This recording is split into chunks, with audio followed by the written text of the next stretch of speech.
custom playing my own music at night, yeah? I custom doing my own DJ. Those of you who's watching live videos. Trying to understand the microphone, I don't want to mash it up. First of all, give yourself a round of applause for coming out on a Wednesday night. Thank you very much. I want to ask you if it's possible, if you feel motivated, come a little closer so the people in the back can come in too now, if you want. If you're feeling to come closer to me, because we're going to talk a little bit. And it's a nice opportunity to get blessed. Come forward a little bit, yeah, if you want. So those can come in also. Let's have a little session, right? I want to also say, I had to really work hard now to follow that lineup, and I want to give them a round of applause. I want to give Dr. Priyan Singh, because he and I, we don't agree on everything, but when we agree, it's like a tropical storm. And they can't deal with it when we agree. And we agree on one thing, that everything that's going on now, this can't continue. Can't continue. Joel D'Souza is a symbol of courage. I stand here, last election, PNM wanted me to come, UNC wanted me, I come and stand with Joel. I tell them, I say, see that? Joel is somebody that I could say, in a fire, I will follow. And I want to give Joel a round of applause. And I want to give a round of applause to Sarah and Giselle. They were saying, speak your truth, even if your voice shakes, speak your truth. And those ladies symbolizing that. And well, of course, our beautiful chairman, Felicia Holder. And that's the last time I asked them for applause, right? And you all know I like my little sayings, stick a pen at that, miss me with that. I learned a new one called love off. I like that, love off. And I feel like that's what this is tonight, a love off session with San Fernando. And I really appreciate it. Eh? In 2 weeks' time, we're going on Santa Cruz. That's Diego Martin Northeast, I believe. But anyway, let's get on to what we're here for. And if you're all tired, stand up. There are some chairs you can come and join, right? So, the whole country turned upside down with Anthony Bourdain's video. 2 weeks ago, I had seen a leaked advance copy, and I put in the public space, as somebody of half Syrian descent, that this is madness. Now some established people in the public space take me to task. I take my hits. I say, when this show finally show, it will cause bacchanal in Trinidad and Tobago. So said, so done. Because I know my people.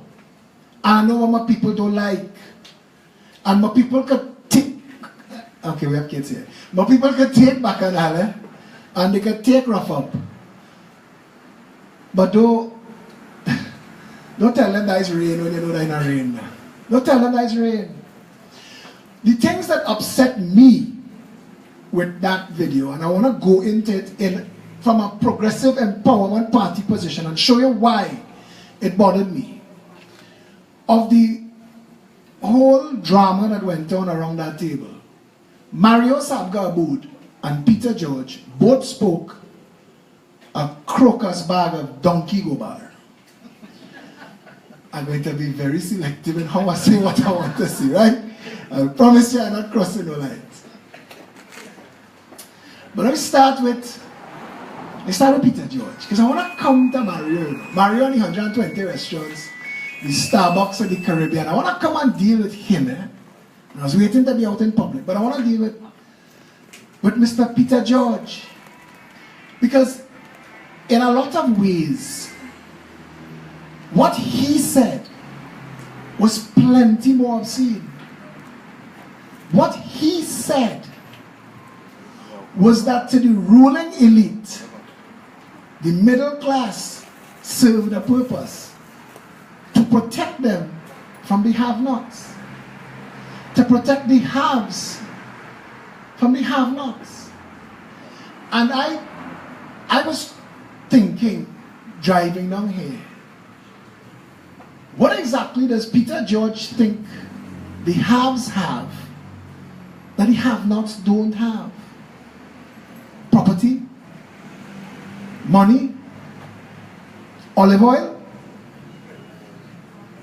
Because the Progressive Empowerment Party's best dream, first promise, is that every citizen of the great Republic of Trinidad and Tobago, in a country where the Progressive Empowerment Party forms the government, if you have a job, you can own a home.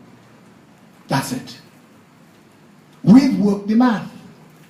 At zero deposit and zero interest for 30 years, $100,000 costs $360 a month. That means if you're working for $750 a week, $2,880 a month, you still meet the threshold for a $100,000 house. And I know, because I am in the business, that you can do starter homes for $50,000 to $100,000. So even if it's up to 1.5 million, you just multiply that 360. So if you buy $1 million house, it's $3,600. And that would be your monthly installment. But if you could put yourself in a situation where the average person could own their own home, imagine how we would light this country up with hope. Imagine that. Imagine what it would be like for the average person come out of school, no matter what your qualifications. If you're at the bottom rung of society, a security guard, you're a cashier now, pizza boys or rituals, and you're making minimum wage, no matter how powerful your boss is. You're making minimum wage, a Progressive Empowerment Party will make sure, that government will make sure that you go to own a home. People ask me, but what about the land? The land have a cost. I say, yes, the land have a cost. But Young Real Estate is selling a property in Cocorit for Ansa Macal for $12 million. And the state share of that property is $10 a year. So if the government and the state could give Ansa Macal a $12 million property at $10 a year, it could do it for everybody else. And that is a progressive, empowering approach to running the country. Not from the top down.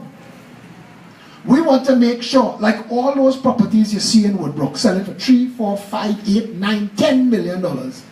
They go by the Woodbrook office once a year and pay $199 to the state. So how could they be so lucky and the average person can't? So I want to tell Mr. Peter George that in a Progressive Empowerment Party government, the people would have property. So they're not going to be so have-not as he think they are. The other thing we've said, and we keep saying this, you may not understand how the 1% benefit from government. Coming down here, 12 amalgamated security vehicles passed me going the other way. Justice on time. The head of the Prison Officers Association said 4 years ago, where that contract come from? Come like a thief in the night. We don't need that. Who come up with this plan? It's wasteful. We do not need it. Why do we have prisoner transport for Mikey Aboud and amalgamated security to benefit hundreds of millions of dollars, when for $5 million they could build a court by each jail and just move the magistrate? So if they get arrested last night, in court in the morning, that's real justice on time. But this is how the 1% get rich. This is how the 1% benefit. And I want to say to the haves that under a Progressive Empowerment Party government, the have-nots will have too. Because one of the first things we're going to do is cancel them kind of wasteful contracts, like Mr. Mikey Aboud, and he have two. He have that one and he have the ambulance contract too. But I'm fighting them with the ambulance one in court, so I'll stick a pin in that. I want to come to Mr. Mario Sabga Aboud, the Starbucks of the Caribbean. When he say, we're small, but we're powerful. And I've been asking since he said it, what did he mean? What did he mean by powerful? What is the power he's speaking about? Property? Money? Olive oil? What's it power? And the only thing that I could think about is like when you go in the airport and you see pizza boys and rituals have the plum positions in Piarco Airport. When Bastille Pandey and Ish and Steve and Brian and the rest of them $50 billion, they built the cow shed. But Jerlene John was handing out who get what. The same Jerlene John that would end up being the CEO of Rituals and Pizza Boys. You understand what went on there? And like Howard Chinley, who rented Pier 1 from the Shagaramas Development Authority for less money than it is possible for that property to make per minute. He paid them per year. I want to find out what Mario Sabga Aboud, Mr. Powerful, paying for all them properties that he using from his state. And we need to ask those questions now. But this is what I realize he meant when he said that they're powerful, that they control the PNM and the UNC. That's the power. Because if tomorrow you vote the PNM and the UNC into oblivion and put a progressive empowerment party in government, all the power done. All. And Chinley lawyers will have to answer for why the people's property, not the PNM property, not Manning property, not Rowley property, why the people's property is being rented to him for that rate. And we will sue him to recover all the money that they owe him. Because I want to sue Tamnak, Thai and Apsara for all the money that they owe him, that they take national insurance contribution. The same have-nots. This is what has upset me.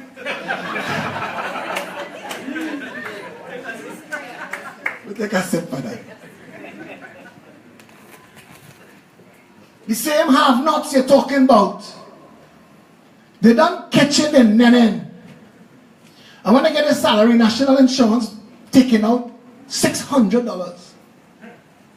And they're taking that money, that is the people money, you tell them, this is to keep the health sector running.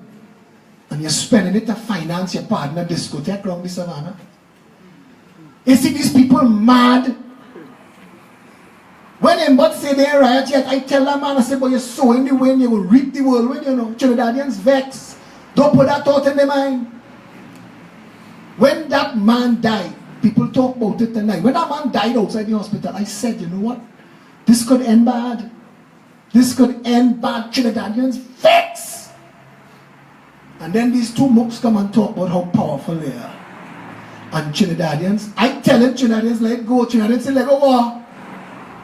We want to shut them down. I think Trinidadians just vex. They want a common enemy. They want a pound of flesh. They want justice. Well, you know what's justice for this country? Vote the PNM and UNC to oblivion. Get rid of them. All the banditry, lies, corruption that we have had for 55 years, an estimated $3 trillion. You all know that we have an off-book budget. We have a member of this group, her name is Anne-Marie. And she's our research officer. And Anne-Marie come and she show me, it can't be more than 1.5 trillion. I ask her, I say, do you know what is the off-book budget? Not every cent that come into this country is accounted for, and that is your money.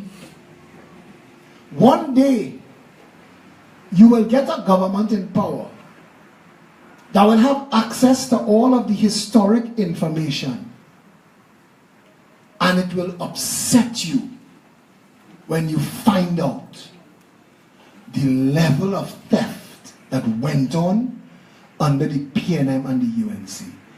It will upset you to the core. It will take a lot to restrain you when you think of how difficult it has been for you to finally own a property, get an education, get a job, provide for your family, stay safe. When you realize that the money that was supposed to be yours spent on the development of the people and the nation up Goodwood Park Hill and in Fairways and St. Clair and up in Valsine. And what's the picture here in San Fernando? Joel, call them that. Gulf View. They well liking themselves.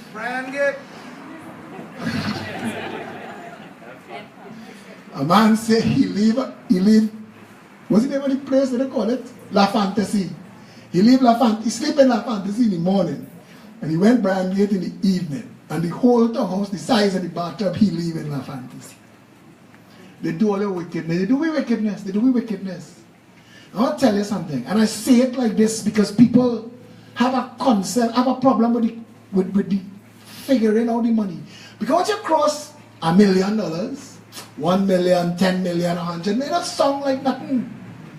But I tell people, meet us at Joel's place in the shadow of 20,000 houses. Because Manning spent the first $1 billion to build Chancery Lane complex.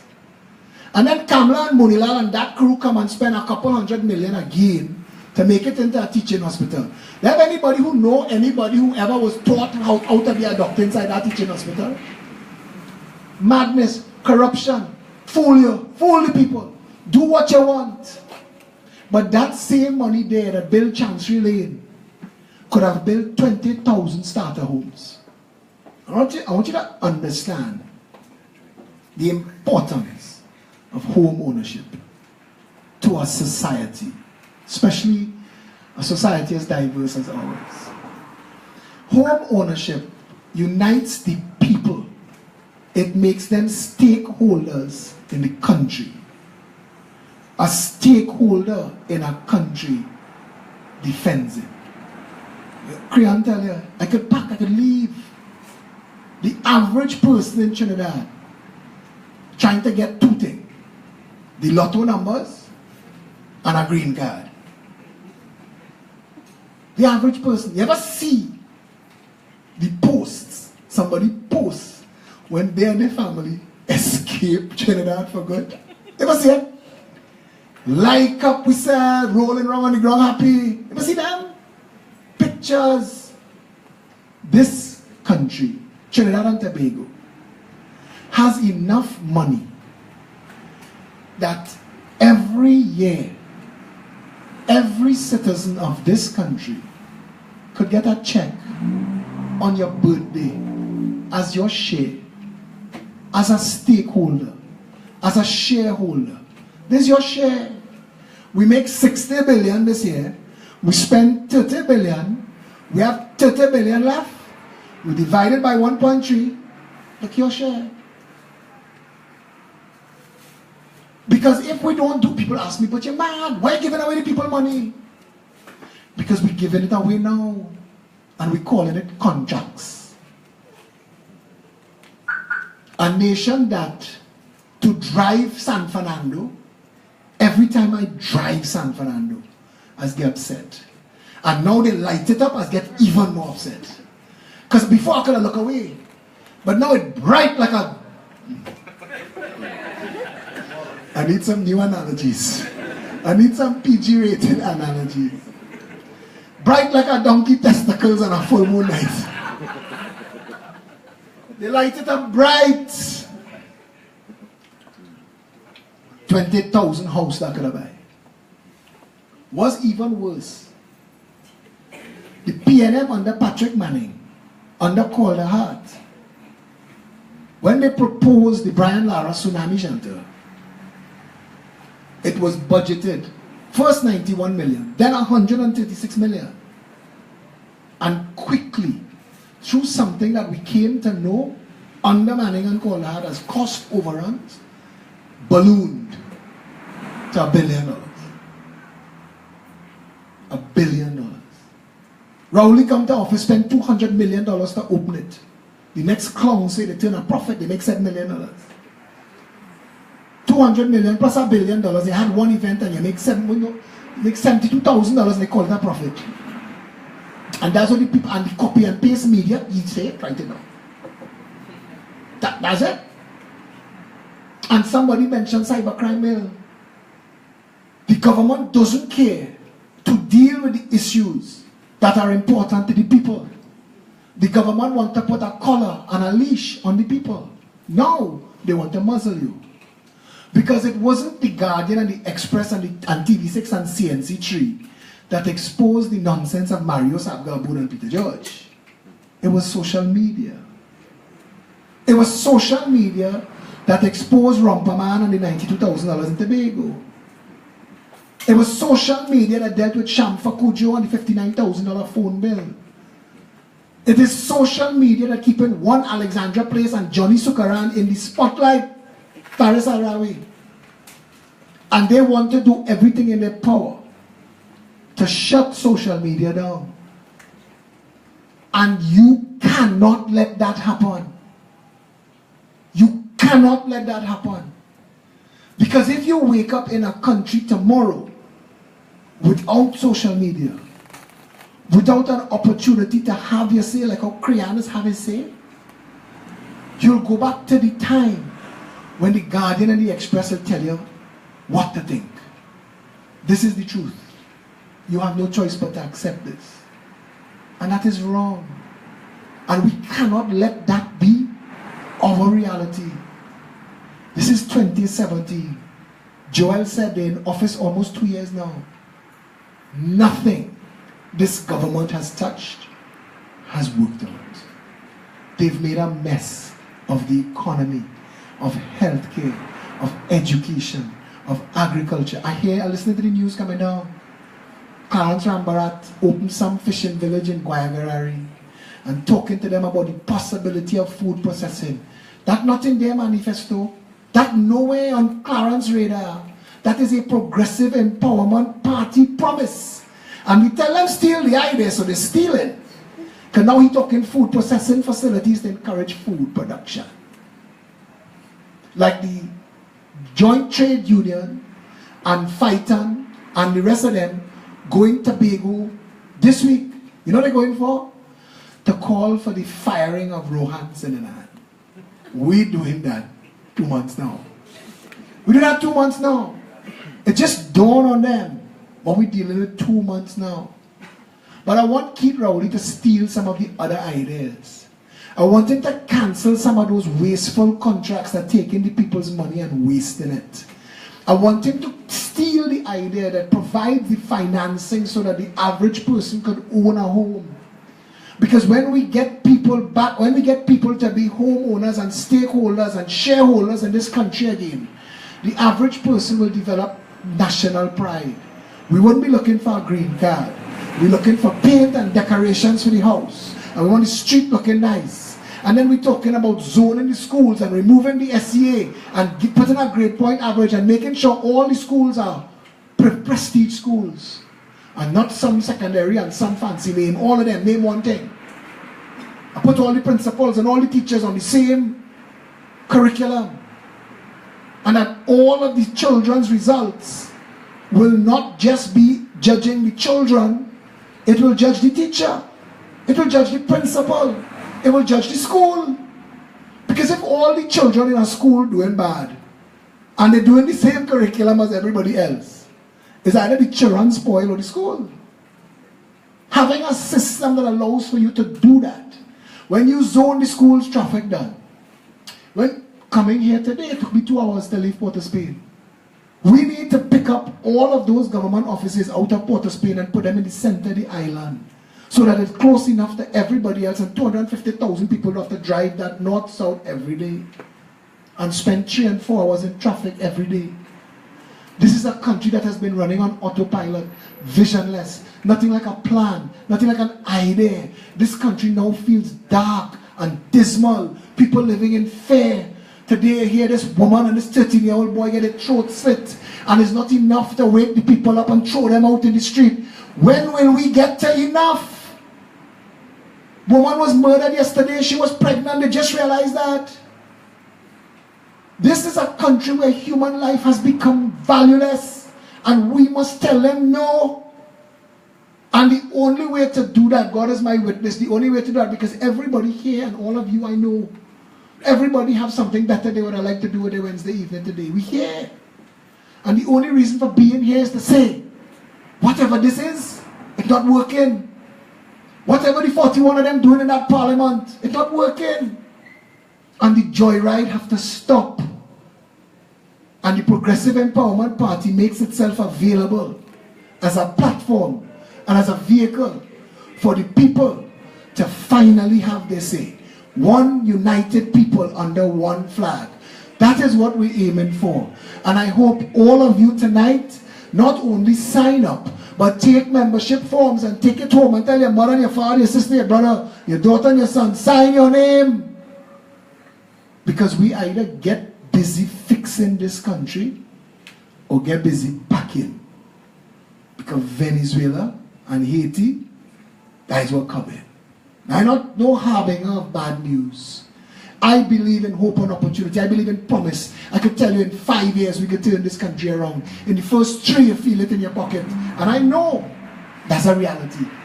And what we do and what all of them do and every one of them and all the average members of the party, you could pin them down, you could ask them. And they do it all the time and I watch it on social media. What's your health plan? What's your education plan? What's your finance plan? What's your diversification plan? What's your security plan? And they answer him.